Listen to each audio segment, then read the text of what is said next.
మన ప్రాంతానికి తీసుకొచ్చే బాధ్యత నాది. వయసు ఉంది, ఓపిక ఉంది, పోరాటం చేసే శక్తి ఉంది. మీరు అండగా నిలబడితే కొండగా ఒక గుద్దుతో పిండి చేసే సత్తా మన కాంగ్రెస్ మనం పనిచేయకపోతే ఈ 20 రోజులు మనం నిర్లక్ష్యం వహిస్తే రాబోయే 20 సంవత్సరాలు రాజకీయ తరం, మన తరం, ఆ యువతరం కేసీఆర్ దగ్గర బానిసగా నీ బాధ్యత ద్వారా కాలు మొత్తాన్ని బతికే పరిస్థితి తెలంగాణ సమాజానికి వస్తుంది. భవిష్యత్ తరాలు ఇవాళ మన పోరాటం చేయకపోతే మా ముందు తరం వాళ్ళు చేతగానోళ్ళయా, చేవ చచ్చినోళ్ళయా, చీము నెత్తు లేనోళ్ళయా, కేసీఆర్ అనే ఒక అహంకారి నాయకుడు అనుకొని ప్రజాప్రతినిధి చేసే నియంత్రణ మమ్మల్ని శాసిస్తున్నాడు, మా జీవితాలతో చెలగాటమాడుతున్నాడని చెప్పి భవిష్యత్ తరాలు మనల్ని ద్వేషించుకునే, అసహించుకునే పరిస్థితి వస్తుంది. నిజంగానే ఈ దేశంలో అల్లూరు సీతారామరాజు నుంచి మొదలెడితే కొమరం భీం వరకు, చాకలి ఐలమ్మ వరకు పోరాటం చేయకపోయి ఉంటే నిజాం నవాబుల నుంచి, రజాకర్ల నుంచి, తెల్ల తెరల నుంచి విముక్తి జరుగుండేదా? ఆ ఎల్ల పోరాటం చేసిన వాళ్ళకు కార్లు లేవు, బంగారాలు లేవు, కోటలు లేవు, భూములు లేవు, మాన్యాలు లేవు. అయినా నిలబడి పేదోళ్ళ కోసం కొట్లాడింది కాబట్టి ఇవాళ ఈ జెండా కింద మనం సంపాదించుకున్న ముఖ్యం మనం తినగలుగుతున్నాం, మన పిల్లలకు చదువులు చెప్పించుకోగలుగుతున్నాం, మనకు నచ్చింది చెయ్యగలుగుతున్నాం, నచ్చింది చెప్పగలుగుతున్నాం. ఆనాడు వాళ్ళు అలాంటి పోరాటం చేసింది కాబట్టి ఇవాళ ఈ వేదిక మీద నేను నిలబడి ఈ రాష్ట్రం కోసం, ఈ ప్రజల కోసం, ఈ దేశం కోసం, ఈ దేశంలో ఉండే ప్రజాస్వామ్యం కోసం మాట్లాడగలుగుతున్నాం.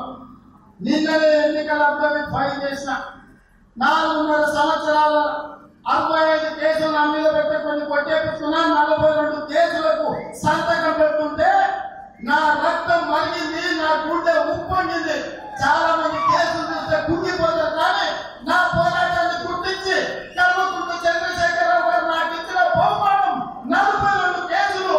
నన్ను, నా పోరాటాన్ని కేసీఆర్ గుర్తించింది కాబట్టి నా మీద ఈ రాష్ట్రంలో ఎవరి మీద పెట్టనని కేసులు పెట్టిందని నేను గర్వపడ్డా. 40 రోజులు జైలు పోయి ఉండొచ్చు, నా బిడ్డ పెళ్లికి జైలు నుంచి వచ్చి ఉండొచ్చు. ఇవాళ పెట్టిన కేసుల కోసం వారానికి 3 సార్లు Nampally court, Siddipet court, Sircilla court, Adilabad court, Khammam court, Palamuru court, Nalgonda court, ఇన్ని కోర్టు మెట్లు ఎక్కి దిగుతుంటే అక్కడ మన కాంగ్రెస్ పార్టీ కార్యకర్తలు వచ్చి నన్ను కలిసినప్పుడు నా కష్టమంతా మర్చిపోతున్నాను. నిజంగానే ఈ కార్యకర్తలకు నేను పోయే ప్రాంతంలో అక్కడ ఉండే నాయకులకు, కార్యకర్తలకు ఒక నాయకుడిగా, మీ ప్రతినిధిగా, ఈ ప్రజలు ఎన్నుకున్న నాయకుడిగా అక్కడికి వెళ్ళినప్పుడు మీకు అండగా నేను నిలబడ్డ, మీరు పోరాటం చేయండి అని చెప్పి నేరల్ల దళితులు కావచ్చు, మల్లన్న సాగర్ భూ బాధితులు కావచ్చు, ఖమ్మంలో మిర్చి రైతులు కావచ్చు, లేకపోతే వరంగల్ జిల్లాలో నిరుద్యోగ యువత కావచ్చు, లేకపోతే సింగరేణి పొట్టుగని కార్మికులు కావచ్చు, వాళ్ళ సమస్యలు చెప్పుకుంటున్నప్పుడు దేవుడు నాకు ఒక అవకాశం ఇచ్చింది వాళ్ళతో కలవడానికి, వాళ్ళ సమస్యలు వినడానికి అని చెప్పి నేను అనుకుంటున్నాను. ఈనాడు మనం పడే శ్రమ వృధా పోదు. ఆనాడు మన పెద్దలు శ్రమ పడ్డారు కాబట్టి స్వాతంత్రం వచ్చింది. ఆనాడు మన పూర్వీకులు నిజాం నవాబులతో తలపడ్డారు కాబట్టి ఒడిసేలలో మా ఆడబిడ్డలు రాళ్ళు పెట్టి కొట్టింది కాబట్టి కళ్ళల్లో కారం చల్లి సాయుధ రైతాంగ పోరాటం చేసిన నల్లగొండ జిల్లా ఆడబిడ్డల సాక్షిగా ఆ పోరాటాలు వృధా పోలే. ఇవాళ మనందరం స్వేచ్ఛగా తిరుగుతున్నామంటే దానికి ఆ పోరాటాలు కాదు. మరి ఇవాళ ఈ ప్రభుత్వం పోలీసుల చేత అణిచివేసి అక్రమ కేసులు పెడితే వదిలేద్దామా మీరు చెప్పండి? ప్రజాస్వామ్యంలో ప్రశ్నించే గొంతు ఉండొద్దా చెప్పండి? ఇవాళ మీరు కష్టపడి మీ భుజాల మీద పోసి ఓ పూట తిన్నా తినకపోయినా మీ చెమటను, మీ రక్తాన్ని, మీ ప్రాణాలను సైతం లెక్క చేయకుండా కాంగ్రెస్ పార్టీ జెండాను మోసి గెలిపించిన ఎమ్మెల్యేలను ఒకరొకరిని బకాసురులు, రాక్షసులు తిన్నట్టుగా ఒకరి తర్వాత ఒకరిని తింటుంటే చూస్తూ ఊరుకుందామా? ఈ రోజు మనందరం కలిసికట్టుగా పోరాటం చేద్దామా?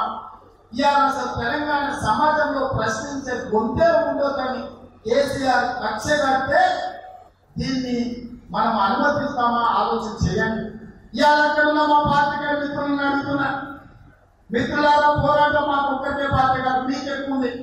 తెలంగాణ ఉద్యమం అప్పుడు మా కాంగ్రెస్ వాళ్ళు, తెలుగుదేశం వాళ్ళు, మిగతా పార్టీలు 10,000 మంది మీటింగ్ పెట్టుకుంటే ఒక టీఆర్ఎస్ వాడు వచ్చి ఒక స్లోగన్ ఇస్తే తెలంగాణ ఉద్యమకారులు 100 మంది వచ్చేదాన్ని టీవీలలో 100 సార్లు చూపిస్తుంది. ఒకసారి వస్తే సరే ఉద్యమం మీద ఆత్మానుభవం చూపించింది అనుకున్నాం. మరి అలా వచ్చిన తెలంగాణ ఎప్పుడు మీరు చూసారు కదా. మరి ఇవాళ మీరు అండగా నిలబడాలి కదా. మాకు మీరు పార్టీకే మిత్రులై ఉండొచ్చు. అంతకంటే ముందు ఈ తెలంగాణ బిడ్డలు, తెలంగాణ ఉద్యమకారులు ఇంత అన్యాయాన్ని తెలంగాణలో జరుగుతుంటే, ఇంత నిరంకుశంగా వ్యవహరిస్తుంటే, ఇవాళ ఈ ఎన్నికలలో కేసీఆర్ 16 వస్తే ఢిల్లీలో చక్రం తిప్పుతాడు. నేను అడుగుతున్న మిత్రులారా, ఢిల్లీలో చక్రం కాదు కదా, కనీసం 16 గల్లీలో బొంగరమని తిప్పగలడా కేసీఆర్? ఇవాళ 16 ఉన్నాయి కదా, నాందేళ్ళే పెద్దలు తప్ప అందరూ ఆయన దగ్గరనే ఉన్నారు.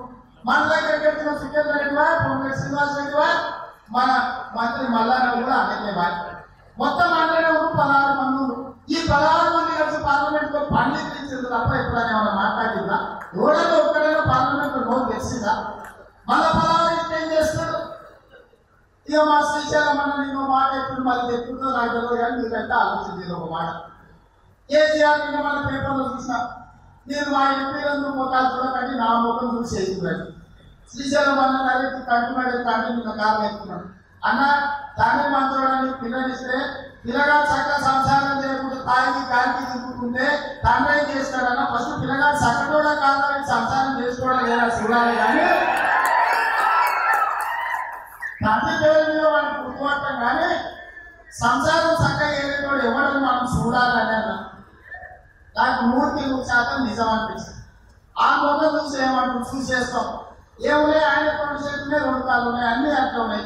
ఆయన కూడా ఎక్స్ట్రా ఒకటే ముక్కు మూరేడు ఉంది, గంటకంటే ఎక్కువ ఉంటా.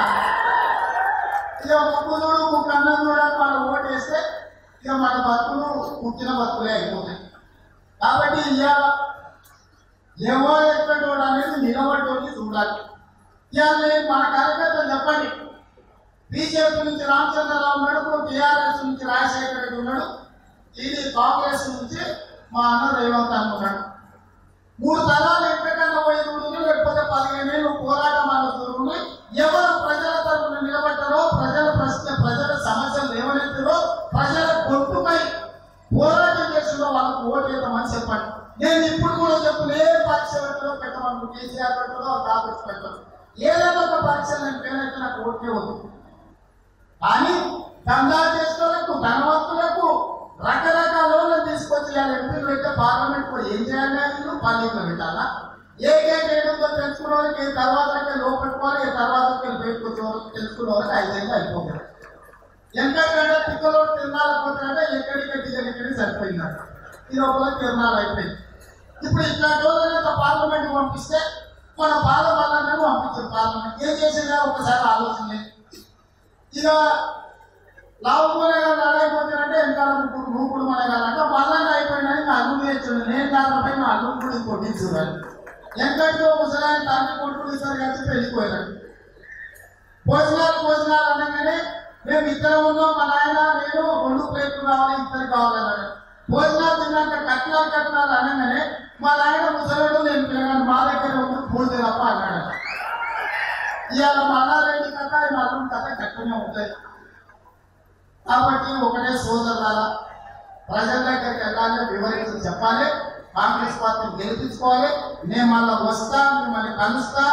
ప్రతి ఒక్కరిని చాలా మంది మిత్రులు ఇద్దరు మా బీసీ నాయకులు చెప్పారు, అన్న మమ్మల్ని గుర్తుపెట్టుకోవాలి, మమ్మల్ని అందరూ పార్టీ కోసం కష్టపడతామని చెప్పాడు. 100% గుర్తుపెట్టుకున్న సోదర, సమయం తక్కువ ఉండడం వల్ల కొంత మీకోసం సమయం ఇవ్వలేకపోయినా మళ్ళీ వస్తా, మిమ్మల్ని కలుస్తా. నాకు వయసు ఉంది, ఓపిక ఉంది, జ్ఞాపక శక్తి ఉంది. నాకు దేవుడు ఇచ్చింది అది ఒకటే, ఏమి లేవు. జ్ఞాపక శక్తి ఒకసారి చదివితే గుర్తు పెట్టుకున్నా, ఒకసారి కలిస్తే పేరు పెట్టి పిలుస్తా. కాబట్టి మీరు ఎవరు అనేది చెప్పాల్సిన పని లేదు. మీరు అందరూ అనుమతి ఇవ్వండి. ఏపీ ఆంధ్రజ్యోతి ఛానల్లో ప్రత్యేకమైన చర్చ ఉంది, నాకు సెలవు ఇవ్వండి. మా అక్క మా ఇంటి ఆడుకుంటే సమ్మక్క సాధన వారసాలు సింతకున్నది, రాజరెడ్డి అన్న శ్రీశైలం ఉన్నారు. డివిజన్ల వారు డివిజన్ ముఖ్య కార్యకర్తలు తీసుకొని ఒక ప్రణాళిక ఇవ్వండి. మీ ప్రణాళిక ప్రకారం, మీ ఆదేశాల ప్రకారం ముందుకు నడుస్తా అని చెప్పి మీ అందరి దగ్గర సెలవు తీసుకుంటున్నాను. జై కాంగ్రెస్. హలో, మిమ్మల్ని ఫిలిం సెలబ్రిటీస్ రియల్ స్టోరీస్ ఏంటో తెలుసుకోవాలనుందా? లేటెస్ట్ గా రిలీజ్ అయ్యే మూవీ రివ్యూస్ నేను చెప్తే వినాలనుందా? ఇంకెందుకు ఆలస్యం, యోయో టీవీని సబ్స్క్రైబ్ చేసుకోండి. అలాగే మర్చిపోకుండా యోయో టీవీ యాప్ ని కూడా డౌన్లోడ్ చేసుకోండి.